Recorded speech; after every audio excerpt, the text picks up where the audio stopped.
The other night, my friend Sarah asked me, how do you survive mind-numbingly boring choral rehearsals when you're sitting behind the piano?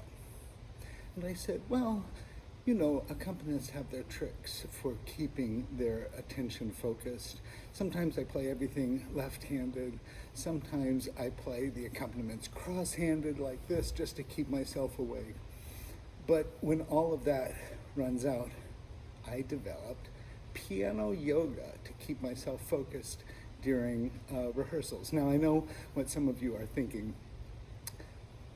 Aren't I already building up enough good karma by just sitting through these rehearsals?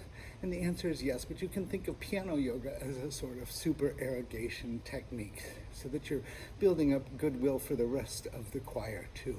Now, obviously the first position that I discovered was usable was a sort of cow pose that even on a non-artist bench, you can find enough room to fairly quickly get into a cow pose during rehearsal.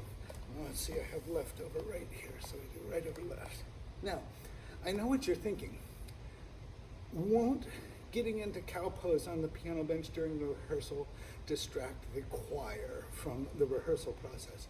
And the good news about that is no, almost never, because in 30 years of experience, I've discovered that the choir almost never looks up from their scores. So most of the time when I get into cow pose, they don't even notice it.